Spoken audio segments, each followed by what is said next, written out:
Pessoal, vamos falar sobre a situação na Ucrânia. Hoje, dia 9 de fevereiro, são 8 horas da manhã aqui no Rio de Janeiro, 1 hora da tarde lá em Kiev, no momento que eu gravo esse vídeo. O Zelensky ontem foi até a Inglaterra, para ter um encontro lá com os líderes ingleses. Falou em Westminster para todas as casas lá do parlamento inglês. Foi muito bem aplaudido e coisa e tal. O discurso dele, ele agradeceu toda a ajuda da Inglaterra e pediu aviões. E parece que vai conseguir, tá? A dica que ficou ali, não há ainda nenhuma confirmação formal, mas tudo indica que vai conseguir. Depois ele passou por Paris e teve um encontro com o Macron e com o Olaf Scholz, o premier da Alemanha, né? Então eles conversaram também lá sobre várias coisas e, de novo, ele fez um discurso pedindo aviões. Acho que essa é a próxima linha agora que a Ucrânia precisa, é realmente aviões, né? Depois disso, ele foi para Bruxelas, e em Bruxelas, hoje cedo, ele discursou, agora há pouco, no Parlamento Europeu também, né? Em todos os lugares em que passou, o Zelensky foi tratado como um superstar, como um cara, assim, extremamente bem recebido e coisa e tal. Isso é muito positivo para a Ucrânia. No final das contas, isso reverte em apoio para o esforço de guerra da Ucrânia, o que é muito bom, né? E principalmente agora, porque o Instituto para Estudo da Guerra decretou que, de fato, tudo indica que começou a tal ofensiva russa, que todo mundo estava falando que começaria em algum momento agora de fevereiro. Segundo a visão do ISW, começou de fato agora aqui em Luhansk essa ofensiva. Mas, pelo menos nesse primeiro dia, segundo eles, não foi algo nada tão impressionante assim. Conseguiram pouco avanço, algo similar ao que aconteceu algumas semanas atrás aqui em Orihhiv, em Zaporizhia. Vocês lembram quando os russos tentaram uma ofensiva ali? Não foram a lugar nenhum, não conseguiram nem sair do lugar, né? Mas pode ser que eles estejam só começando essa ofensiva, ainda estão ganhando tempo, né? Estão ganhando ainda força e coisa e tal. Vamos ver o que acontece ali, né? Os ucranianos atingiram grandes grupamentos de tropas russas em Berdyansk, foram 4 grandes explosões na cidade, e também aqui em Donetsk, também uma grande explosão em Donetsk, onde tinha tropas russas ali. Em Vuhledar, cada vez mais surgem imagens dos tais tanques, já tem a contagem de 31 tanques naquela ofensiva furada que os russos não conseguiram avançar ali, né? E agora o grupo Wagner decidiu parar de contratar prisioneiros. Lembra do grupo Wagner, do Prigozhin, que conseguiu tomar Soledar na base da onda humana usando esses prisioneiros, né? O que será que aconteceu, né? Por que eles decidiram parar de contratar prisioneiros e o que vai ser do Wagner agora sem a bucha de canhão que eles usam tanto, né? Vamos falar sobre esses e outros assuntos em detalhes. Essas notícias foram sugeridas por Sagat Bordiev, Fora PT e várias outras pessoas. Obrigado aí ao pessoal que sugeriu a notícia, obrigado a você que está assistindo o nosso vídeo. Se você gosta do nosso conteúdo, por favor, deixe o seu like e se inscreva aqui no canal, né? Pois bem, vamos começar falando da ida do Zelensky lá na Inglaterra, porque foi muito bacana. Ele foi muito bem recebido, coisa de rockstar mesmo, impressionante aqui lá em Westminster. Lotada o Westminster. Ele fez o discurso todo em inglês e presenteou, né, o pessoal com o capacete de um piloto ucraniano. I trust this symbol will help us for our next coalition of the planes, and I appeal to you and the world with simple and yet most important words: combat aircrafts for Ukraine. Combat Aircraft for Ukraine, ou seja, aeronaves de combate para a Ucrânia. Foi o tom do discurso dele, agradeceu muito a todo o apoio que recebeu, né, da Inglaterra e coisa e tal, e pediu aviões, né? E tem um discurso dele, né? Ele falando aqui, realmente ele escreve bem o discurso. Quer dizer, ele tem uma equipe boa para escrever discurso, evidentemente, né? Lembra, ele é dessa área, ele sabe falar muito bem, ele é um ator, né? Então, assim, é muito bacana isso, porque ele usa isso a favor da Ucrânia, né? Aí ele falou aqui a frase dele que ficou também muito marcada. 2 anos atrás, eu agradeci a vocês pelo delicioso chá inglês, né? E quando eu estiver saindo aqui do parlamento hoje, eu agradecerei a vocês todos antecipadamente pelos poderosos aviões ingleses, né? Ou seja, ele já está falando, eu vou agradecer antecipadamente. E de fato, depois eles foram, foi ele e o Rishi Sunak, foram lá numa base militar, falaram com o Zelensky, conversou com as tropas ucranianas que estão sendo treinadas lá na Inglaterra, né? Falou com o Ray Charles também e também passearam de helicóptero lá. Tá pedindo coisa de avião, né? Estão pedindo coisa de avião isso daí, não tem como negar agora, né? Bom, depois ele saiu da Inglaterra, foi até Paris, e em Paris ele teve um encontro com o Macron e o Zelensky. Fizeram uma brincadeira ali, porque eles se enganaram na hora da bandeira ali, quem ficava na bandeira de quem ali. Mas, de novo, foi um discurso que fizeram ali, né, combinado e coisa e tal, pedindo aviões também, o Zelensky pedindo os aviões, né? Enfim, e dali ele foi para Bruxelas. Bruxelas, ele chegou hoje cedo lá em Bruxelas, foi com o próprio Macron no avião, num Boeing da presidência lá da França, chegou lá em Bruxelas, e daí falou agora há pouco lá no parlamento. Esse aqui é o Zelensky chegando pessoalmente pela primeira vez, né, depois do início da guerra, no Parlamento Europeu, também muito aplaudido por todo mundo, e discursou também falando sobre a importância dessa guerra, por que é importante a vitória da Ucrânia, né? Aqui um breve resumo do que ele falou aqui, que a Europa está hoje ameaçada por um ditador com uma quantidade enorme de armas e armas de outras ditaduras como o Irã. Nossa vitória pode garantir a preservação de valores comuns europeus. Para o Kremlin, todos os 140 milhões de cidadãos russos são apenas corpos para carregarem armas, né? Ou seja, foi realmente um discurso muito bacana, mais um discurso muito bacana, e a gente imagina que essa tour do Zelensky pela Europa vai acabar rendendo muitas armas lá para a Ucrânia. É lógico, o agradecimento àquele pacote anterior em que estão indo os tanques e vários outros armamentos, e certamente já uma preparação para os aviões que devem estar chegando muito em breve, né? Então, mais uma vez, o Zelensky mostrando o valor que ele tem como presidente da Ucrânia. Ele não é um líder militar, ele não vai batalhar, não vai decidir tropa que vai para que lado, isso ele tem os generais dele para fazer. O papel dele é exatamente esse, ser um diplomata, ser alguém que traz apoio para o país, né? E isso ele faz muito bem. Bom, de ontem para hoje houve 4 grandes explosões em Berdiansk. Lembra, ontem a gente falou que houve grandes explosões, 5 grandes explosões aqui em Mariupol, justamente porque os russos estavam usando Mariupol para agrupamento de tropas e preparação da tal ofensiva deles. Só que Berdiansk, eles também estão usando Berdiansk para isso. São os 2 grandes portos que existem aqui no Mar de Azov, no território ucraniano, né? É o porto de Berdiansk e o porto de Mariupol. Então, aqui também tinha muita coisa, e hoje houveram de novo 4 grandes explosões. E aí é aquela dúvida que eu falo para vocês.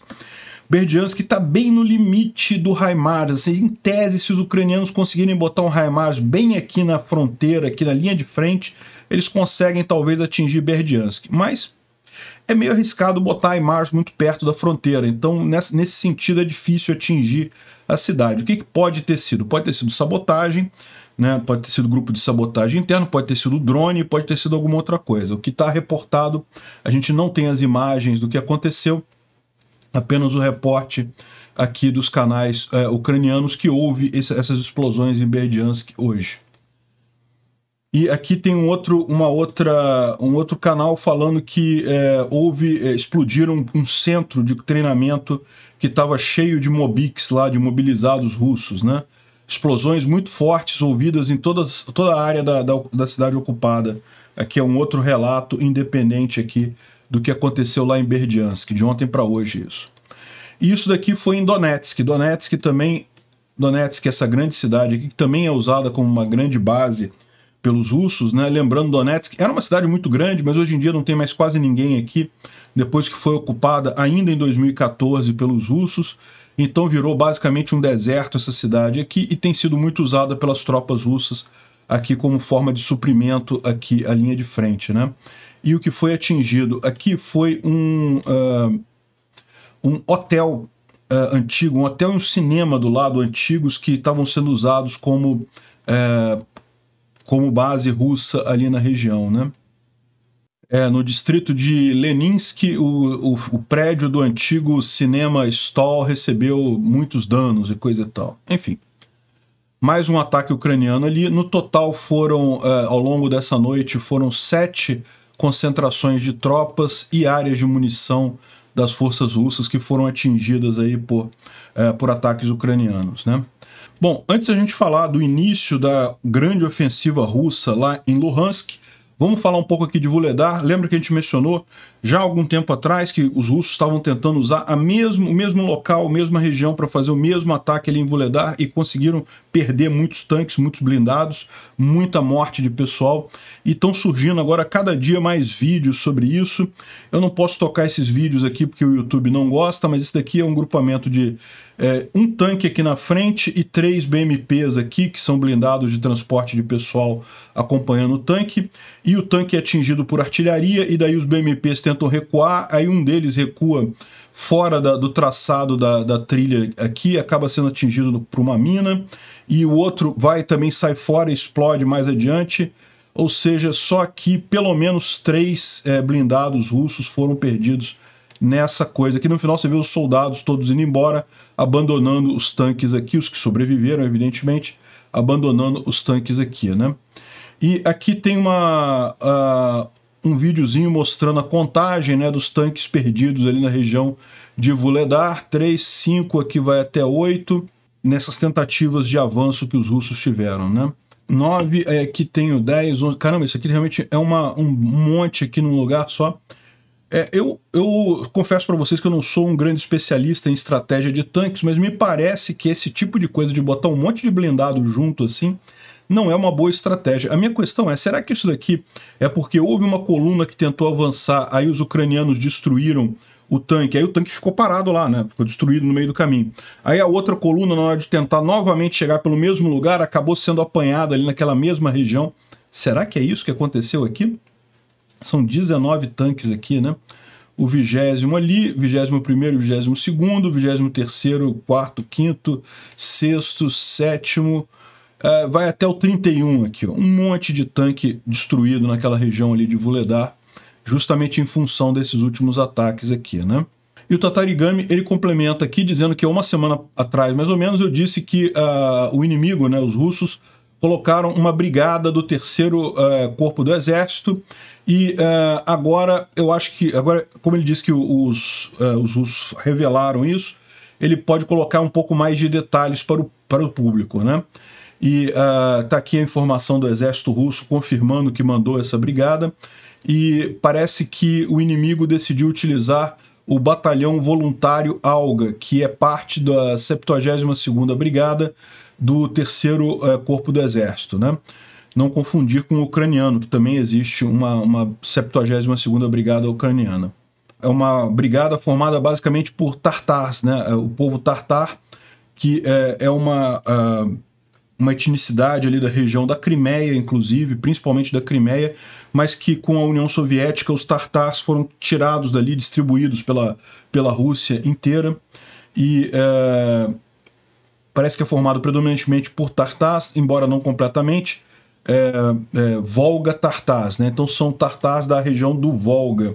O rio Volga é esse rio aqui, ó, que deságua aqui no Mar Cáspio, né? É um dos grandes rios lá da Rússia, e seriam tartars dessa região. E aí ele está observando aqui os obituários dessa região, ou seja, um monte de obituário vindo de lá, né?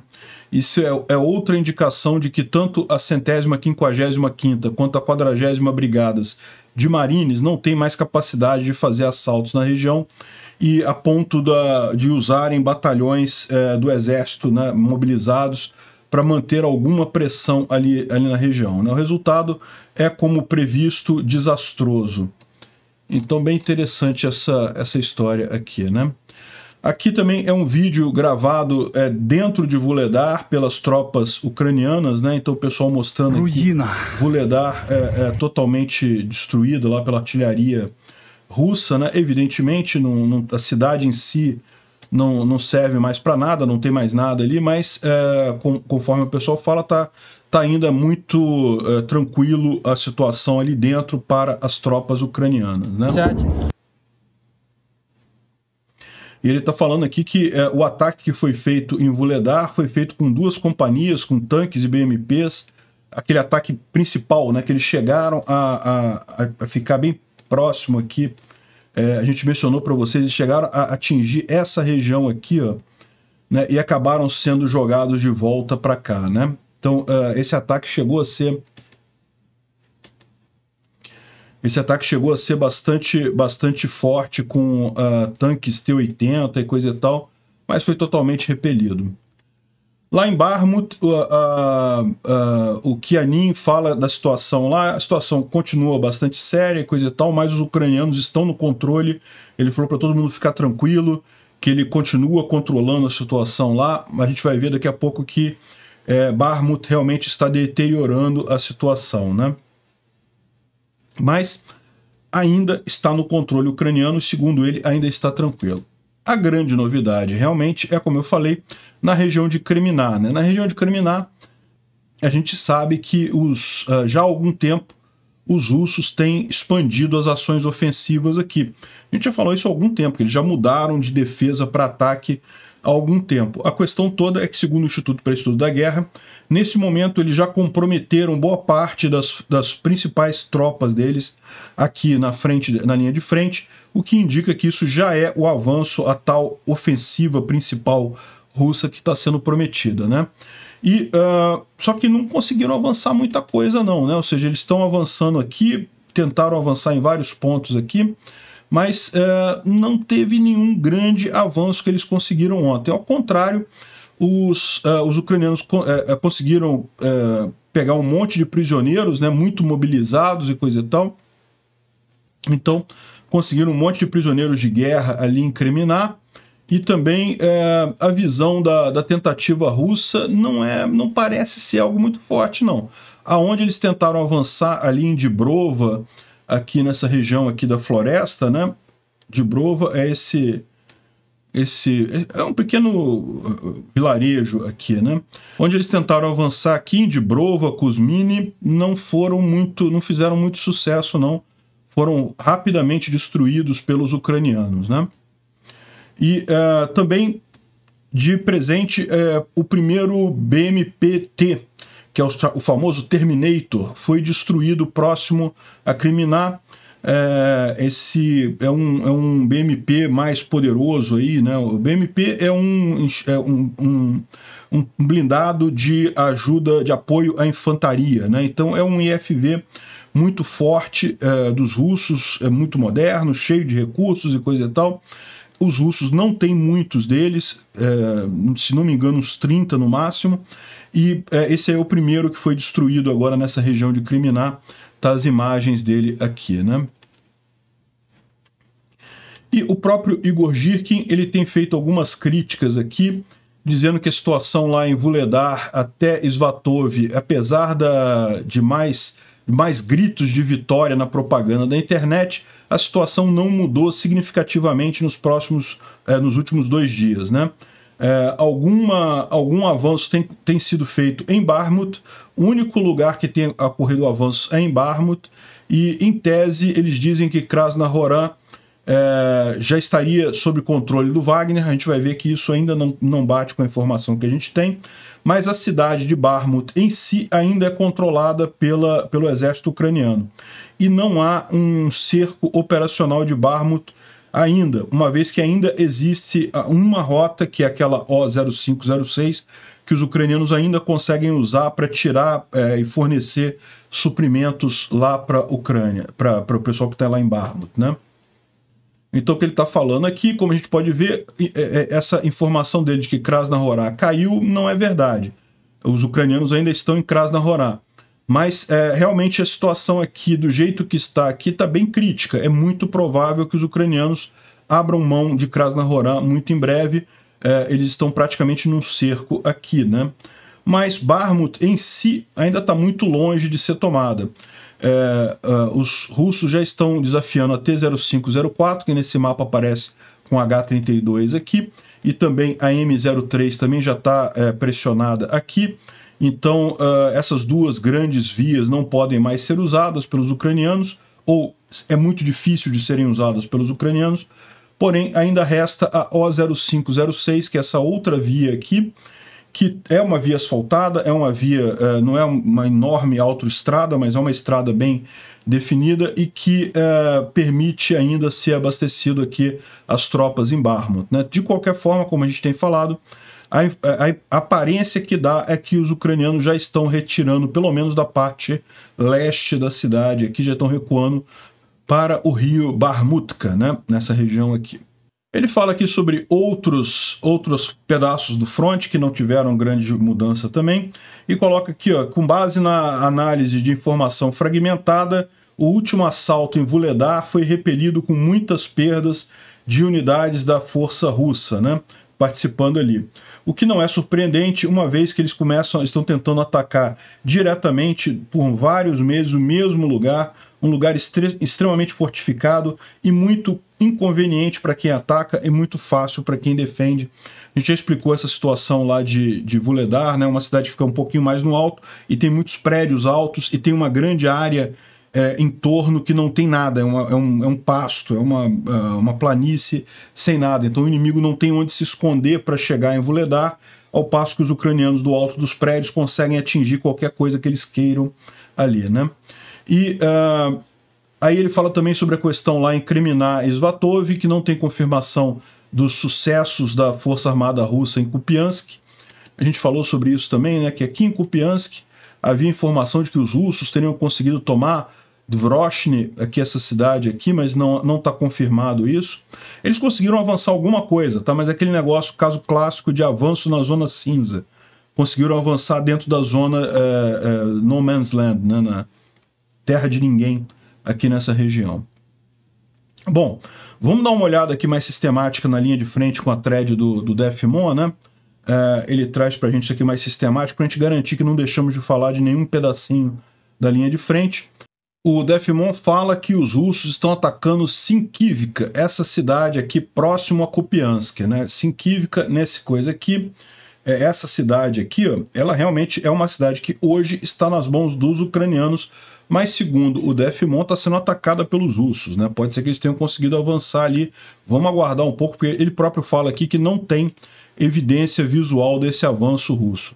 Agora, os russos estão enviando para lá reforços do primeiro exército de tanques, né? Exército motorizado. Então, ou seja, isso daqui, como eu falei para vocês, certamente um dos objetivos desse grande avanço russo, dessa grande ofensiva russa, vai ser Kupiansk. É essencial eles tomarem Kupiansk se eles pretendem fazer o objetivo que é tomar toda a área até o rio Oskil, né? Ele fala aqui que próximo a Kreminá, os russos tentaram vários avanços aqui, né? Inclusive em Dibrova. A gente viu que não teve muito resultado, mas teve vários avanços aqui, inclusive aqui em Bilororivka, né? E ele fala aqui que as unidades de engenharia dos russos estão removendo minas na região de Kreminá já há algum tempo, né? E na direção de Yampolivka, ou seja, a remoção de minas é provavelmente a preparação para a ofensiva, né? Ou seja, como a gente está vendo, está ficando cada vez mais clara essa ofensiva russa, que essa já é a ofensiva. Então, Yampolivka fica aqui nessa região, os russos estão aqui em Kreminá, tudo isso daqui é terra de ninguém, né?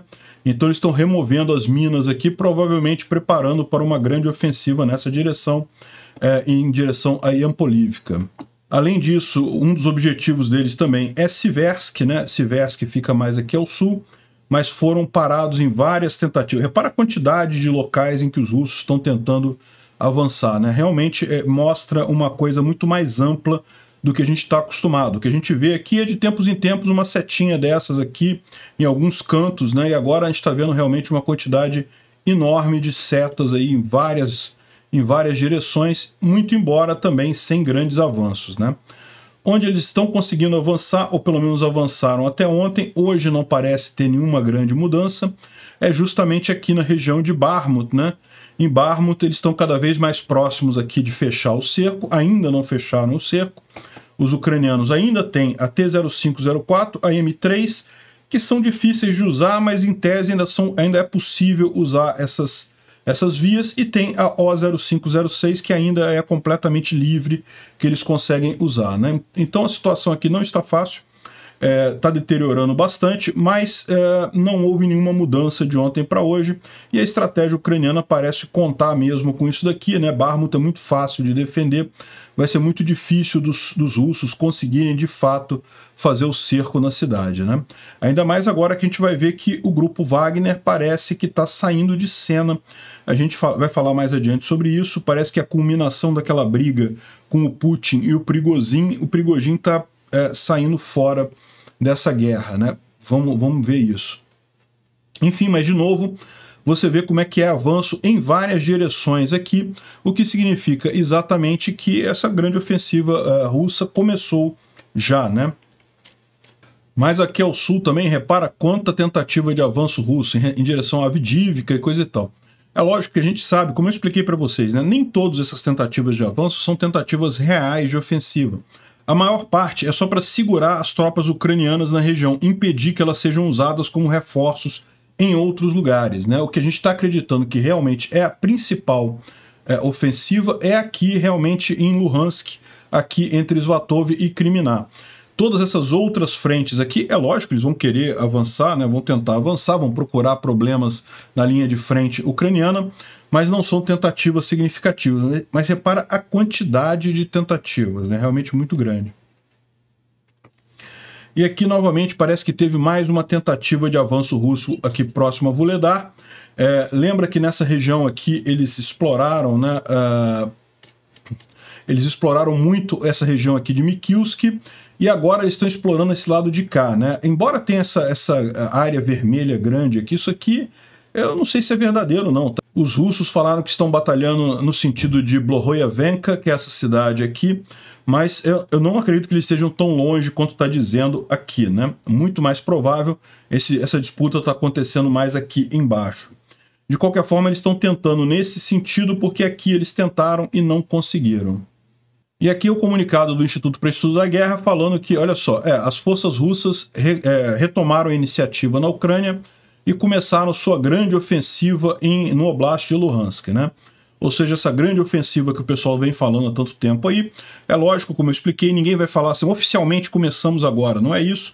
Então, o que o Instituto para Estudo da Guerra fala é que agora, nesse momento, já tem todas as peças em todos os lugares, então isso já é a grande ofensiva. A minha opinião pessoal minha, é que isso já vinha acontecendo antes, já estavam nessa toada, né?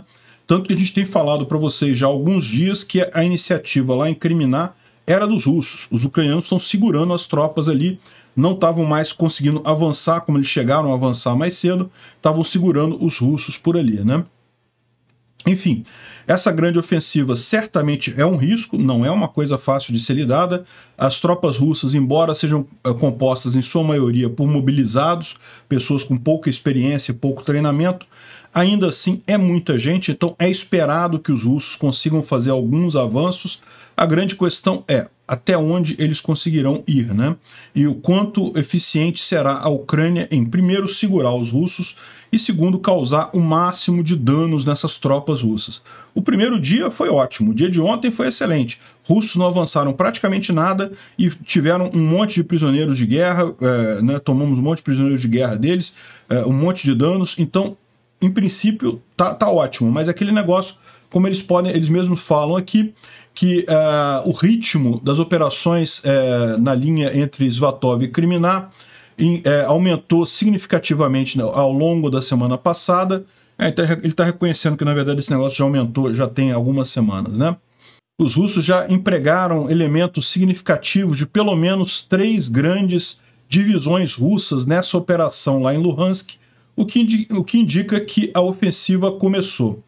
Mesmo que as forças ucranianas até aqui tenham conseguido segurar as forças russas, tenham impedido as forças russas de ter ganhos significativos, né?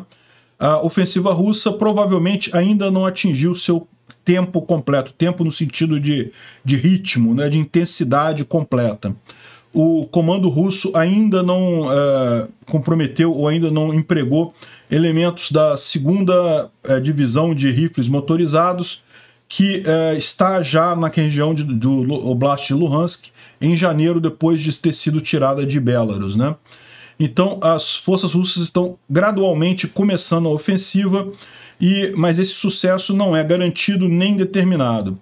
É aquilo que a gente fala para vocês, é a grande questão, a gente não sabe. É esperado, pode ser que eles consigam avançar alguma coisa, mas não há garantia nenhuma disso. Os ucranianos estão preparando há bastante tempo essa defesa, que eles sabem que esse ataque em Luhansk iria acontecer, e a gente mencionou alguns dias atrás justamente o fato de que provavelmente muito desse avanço aqui em Bakhmut e até o avanço em Vuhledar eram em função de tentar desviar reservas ucranianas para essas cidades. Então os russos estão atacando Bakhmut. Bakhmut não é uma cidade estratégica, não é algo que faça diferença.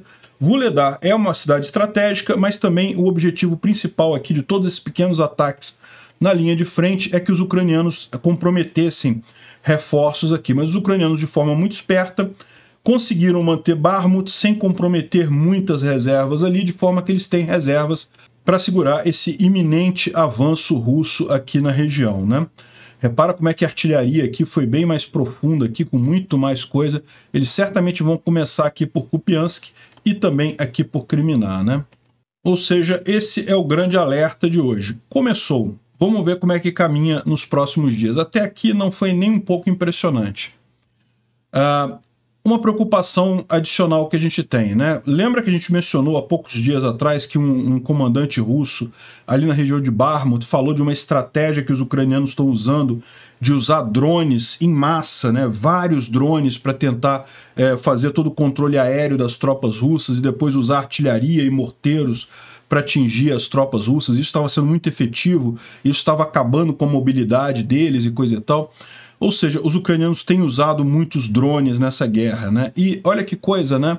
O Elon Musk lá da SpaceX, da Starlink, diz que o uso da Starlink para controlar drones vai contra o acordo da companhia com a Ucrânia e ela pode tomar medidas para garantir que não sejam usados drones através da Starlink, porque eles não querem que isso seja transformado numa arma, né? Parece que cada vez mais o seu Elon Musk está mesmo lambendo as bolas do Putin, né? Está querendo ajudar o exército russo nessa situação. Uma pena que ele seja incapaz de perceber o absurdo que é isso que ele está colocando aqui. Se a Ucrânia não está usando o Starlink como uma arma de ataque, ela está usando esse Starlink como uma arma de defesa. Ela está defendendo o seu território de uma agressão absurda e sem sentido da Rússia, né?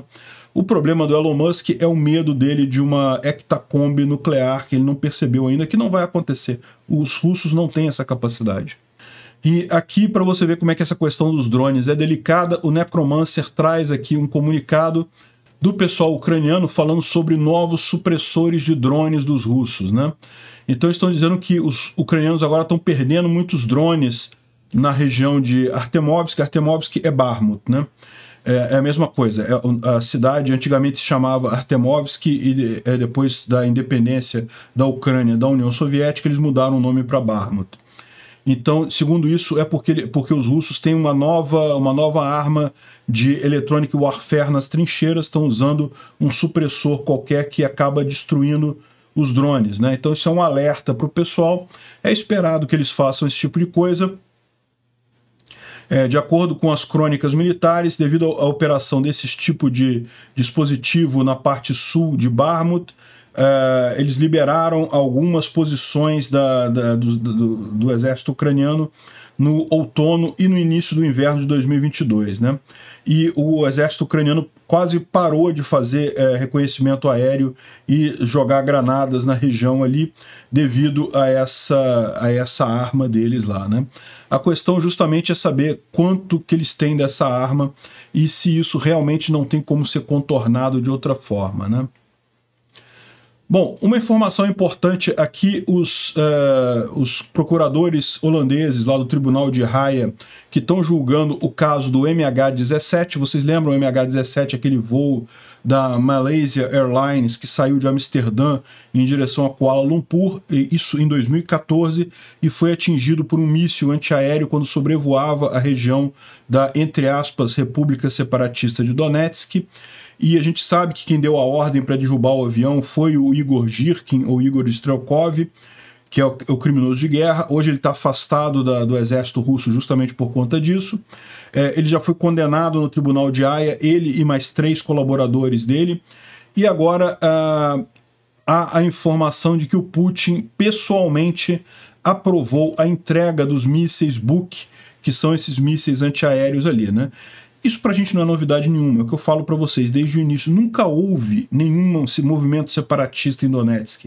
O que houve ali foi os russos botando um monte de arma, um monte de combatente, um monte de mercenário ali, fingindo ser uma força rebelde ucraniana na região e causando toda essa confusão, né? A importância disso é que esse caso aqui é um caso que já foi julgado no Tribunal de Haia, já foi estabelecida a culpa de várias pessoas e fica muito mais fácil a cadeia para o Putin agora que isso aqui está ligando, que ele está ligado diretamente à coisa, né? Saiu uma reportagem de um suposto jornalista investigativo chamado Seymour Hersh, dizendo que quem destruiu o gasoduto Nord Stream 2 foi os Estados Unidos com a ajuda da CIA e coisa e tal, e aquele negócio todo. E as Russettes ficaram todas alvoroçadas. Ah, tá vendo? Eu disse que tinha sido os Estados Unidos que destruiu o Nord Stream, coisa e tal.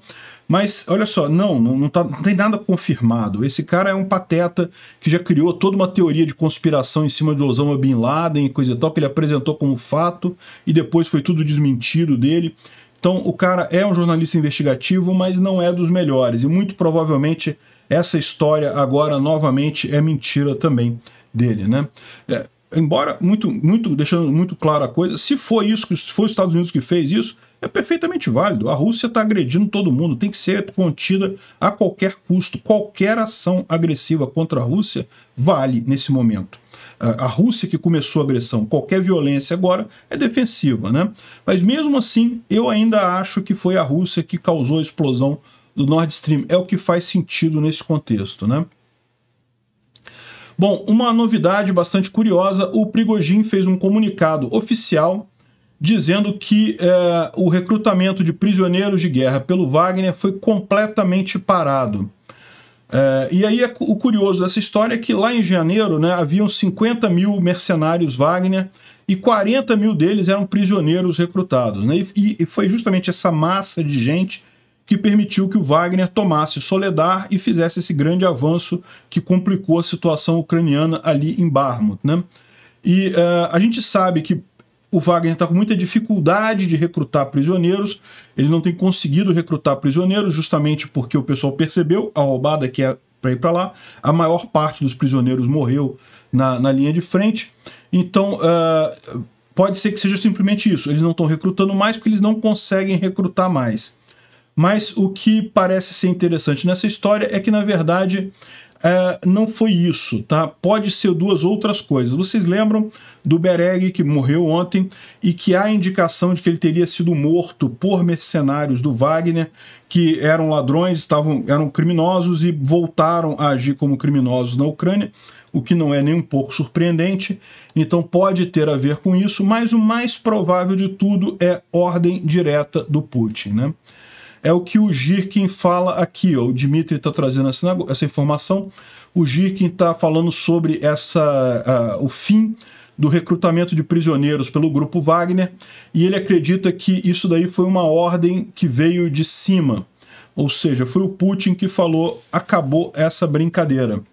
E aí o Girkin, o Igor Strelkov, né, que foi o criminoso de guerra que derrubou o avião lá especificamente, mas hoje em dia ele virou blogger militar, né? E bem, a verdade é que, embora ele seja um cara do mal, ele tem muitas informações, então vale a pena a gente ouvir o que ele fala. E ele sempre foi crítico dessa estratégia do Wagner de levar prisioneiros, né? E ele fala que a única coisa que eu vou repetir pela 100ª vez é que batalhões da morte não conseguem ganhar a guerra na falta de uma disciplina militar normal do resto do exército ativo, né? E o que ele está dizendo aqui é que continua faltando essa disciplina e essa ordem no resto do exército russo. Então talvez esses prisioneiros do Wagner tenham cumprido a tarefa deles de tomar Soledar, mas além disso, nada, né? Não vai ser algo que ajude os russos. Talvez por isso a ordem do Putin de acabar com essa brincadeira, né? E as informações que a gente tem é que cada vez mais a briga entre o Wagner Group e o Putin está chegando ali numa situação final, né? Pode ser que o Putin tenha realmente colocado o Grupo Wagner numa posição complicada. Agora, sem os prisioneiros, o Grupo Wagner não vai ter mais a capacidade que tinha antes de fazer algum avanço significativo. Pode ser que ele continue alguma parte da linha de frente ali na Ucrânia ou alguma outra coisa, não sabemos o que vai acontecer com o Grupo Wagner agora, né? E, bom, o idiota do Lula quis entrar nesse negócio dizendo que quer participar do Grupo pela Paz, né, negociar a paz. Não tem sentido esse Grupo pela Paz. A paz, só existe uma paz aqui, é a Rússia recuar para os limites do território dela e pronto, isso é paz. Qualquer outra conversa de paz, entre aspas, é lorota. E tá o Lula fazendo o papel de idiota tradicional dele, de anão político. Você lembra quando esse idiota, tentou falar que não vou resolver o problema de Israel e Palestina? Aí fez um plano, chamou o Erdogan depois ficou com vergonha dessa história toda, porque era um plano completamente sem pé nem cabeça, né? É muito triste isso. Obrigado por assistir o vídeo até o final. Além de curtir, compartilhar e se inscrever no canal, considere se tornar patrocinador com valores a partir de R$ 1,99. Clique no botão Seja Membro abaixo para saber as condições e vantagens de patrocinar o canal. Mais informações sobre o nosso projeto, visite nossos sites indicados na tela.